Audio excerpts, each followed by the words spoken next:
Hello শিক্ষার্থীবৃন্দ, আসসালামু আলাইকুম। কেমন আছো সবাই? আশা করি ভালো। তো আগের ভিডিওতে আমি দেখিয়েছিলাম কোণ, বিভিন্ন ধরনের কোণ সম্পর্কে দেখিয়েছিলাম।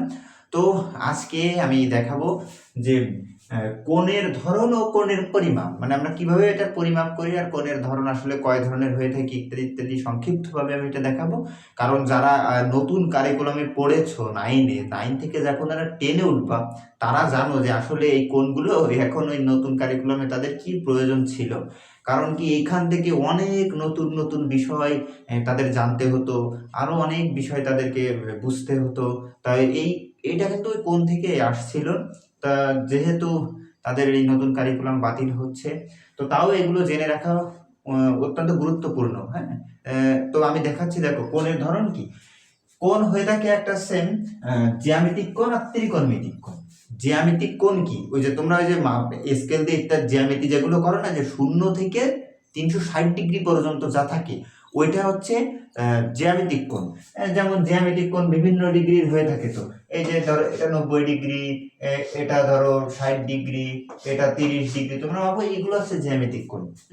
আর এই জ্যামিতিক কোণের বৈশিষ্ট্য হলো এই কোণ দুইটি সরল রেখার মধ্যে সীমাবদ্ধ। এই যে দুইটা সরল রেখার মধ্যে সীমাবদ্ধ। হ্যাঁ, এটার যেমন 90 ডিগ্রি একটা উদাহরণ। এবার এটা 360 ডিগ্রি পর্যন্ত হয়। 0 থেকে কয় ডিগ্রি পর্যন্ত হয়? 0 থেকে 360 ডিগ্রি পর্যন্ত হয়ে থাকে। জ্যামিতিক কোণ স্থির ও নির্দিষ্ট কাঠামোর ক্ষেত্রে ব্যবহার করা হয়। এটা স্থির, এটা কিন্তু চলমান না বা ঘূর্ণায়মান না, এটা কিন্তু স্থির। কিন্তু ত্রিকোণমিতিক কোণের বেলায় এই কোণ একটি ঘূর্ণায়মান প্রক্রিয়া। এই কোণ কি একটি ঘূর্ণায়মান প্রক্রিয়া।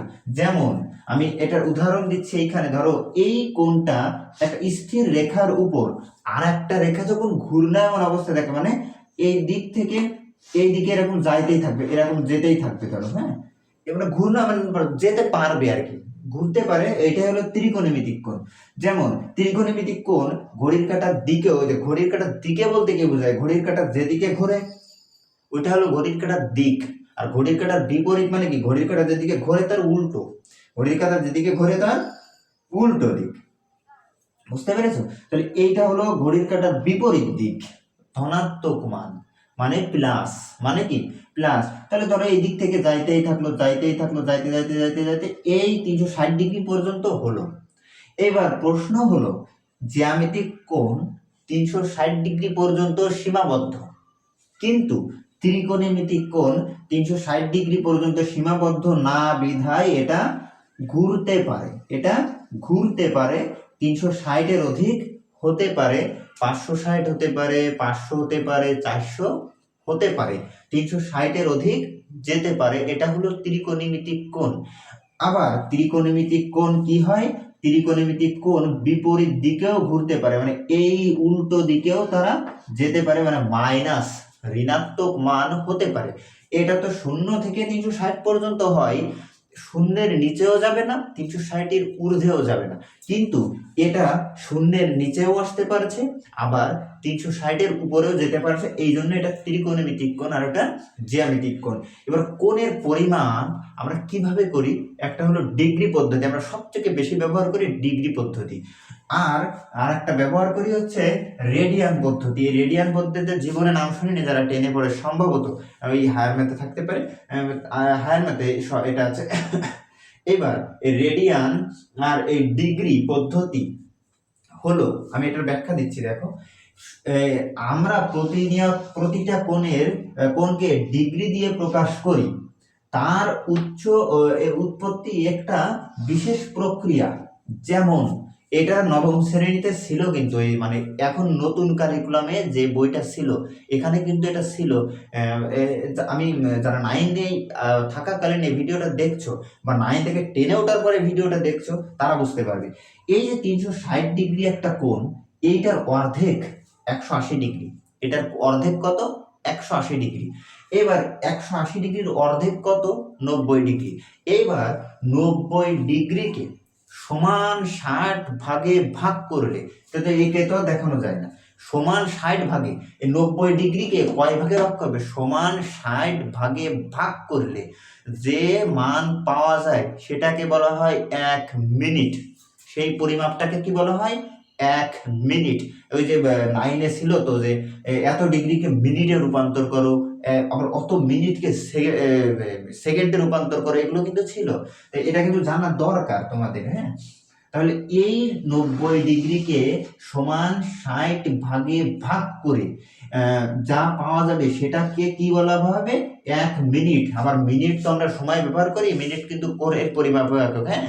তাহলে এইবার এই যে মিনিটকে প্রকাশ করা হয়, ডিগ্রিকে যেমন 1 ডিগ্রি লেখা হয় যেমন একের মাথায় একটা ছোট্ট জিরো দিয়ে, মিনিটকে প্রকাশ করা হবে একের মাথায় ছোট্ট একটা দাগ দিয়ে। কি দিয়ে? দাগ দিয়ে। ওই যে 90 ডিগ্রিকে সমান 60 ভাগে ভাগ করার পরে যে পরিমাপটা আমরা পাবো সেটা হলো 1 মিনিট। ওই 1 মিনিটের ওই অংশটিকে আবার সমান 60 ভাগে ভাগ করার পরে যেটা পাবো সেটা হলো 1 সেকেন্ড। সেটা কি? 1 সেকেন্ড। 1 সেকেন্ডকে প্রকাশ করা হবে এইভাবে, এই যে দুইটা দাগ দিয়ে। এই মিনিটকে প্রকাশ করা হবে একটি দাগ দিয়ে, আর সেকেন্ডকে প্রকাশ করা হবে দুইটি দাগ দিয়ে। আশা করি বুঝতে পারছো আমার কথা।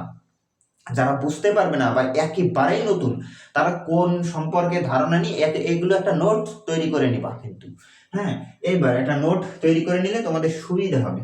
তাহলে 90, আমি আবার বলছি, 90 ডিগ্রিকে সমান 60 ভাগে ভাগ করলে যে পরিমাপটা আমরা পাবো সেটা হবে 1 মিনিট। ওই 1 মিনিটকে সমান 60 ভাগে ভাগ করলে আমরা যেটা পাবো সেটা হবে 1 সেকেন্ড, যা এইভাবে এই যে একটা দাগ আর দুইটা দাগ দিয়ে প্রকাশ করা হয়। এইবার রেডিয়ান পদ্ধতিটা কি? রেডিয়ান পদ্ধতি আমি সংক্ষেপে একটু বলি। রেডিয়ান পদ্ধতি হলো একটি বৃত্তের ব্যাসার্ধের সমান চাপের দৈর্ঘ্যই হলো রেডিয়ান পদ্ধতি। যেমন এই একটা বৃত্ত, এই একটা বৃত্তের ধরো এই ব্যাসার্ধের পরিমাণ হচ্ছে 4 মিটার। ব্যাসার্ধের পরিমাপটা কত? 4 মিটার। ওই 4 মিটারের সমান এই যে চাপটুকু দৈর্ঘ্য, এইটাই হবে 4 মিটার। তাহলে দুইটা সমান না? এই সমান হওয়ার কারণে এই কোণটি হবে রেডিয়ান কোণ। এই কোণটি কি কোণ হবে? রেডিয়ান কোণ। ওই 9-এ ওইটাও ছিল, কিন্তু 10-এ কি করতো এটা আমি বুঝতে পারছি না, যেহেতু বাতিল হয়ে গেছে। তাই ওইটা আসলে অনেক কঠিন একটা ছিল, অনেক নতুন বিষয় ছিল কিন্তু ওই 9ম শ্রেণীর গণিত বইতে। এই এই বৃত্তের ব্যাসার্ধের সমান দৈর্ঘ্যে একটা চাপকে, চাপ যখন সমান হবে তখন ওই যে কোণ উৎপন্ন হবে ওইটা হবে রেডিয়ান পদ্ধতি, রেডিয়ান, হ্যাঁ। 1 রেডিয়ান আমি এখানে লিখে রাখছি, 1 রেডিয়ান সমান 57.2958 ডিগ্রি। এটা আমি লিখে রাখছি, হ্যাঁ। এবার রেডিয়ান থেকে যখন ডিগ্রি থেকে যখন রেডিয়ানে প্রকাশ করা হবে তখন সিম্পলি দুইটা সূত্র দিয়ে হয়ে যায়। তখন ধরো 10 ডিগ্রিকে রেডিয়ানে প্রকাশ করতে বলা হলো, তাহলে 10-কে সঙ্গে পাই বাই 180 গুণ করলে রেডিয়ান পাওয়া যাবে, ঠিক আছে। এবার যদি বলে 10 রেডিয়ানকে ডিগ্রিতে প্রকাশ করো, 180 বাই পাই দিয়ে তাকে গুণ করলে পাওয়া যাবে, ঠিক আছে। তো আশা করি কোন পরিমাপ এবং পরিমাপে একটা নতুন বিষয় তোমরা শিখলে। তো আজকে এই পর্যন্তই। পরবর্তী ভিডিওতে এরকম আরো একটা টপিকের বিস্তারিত আলোচনা নিয়ে দেখা হবে। তো সবাই ভালো থাকো, সুস্থ থাকো। আসসালামু আলাইকুম।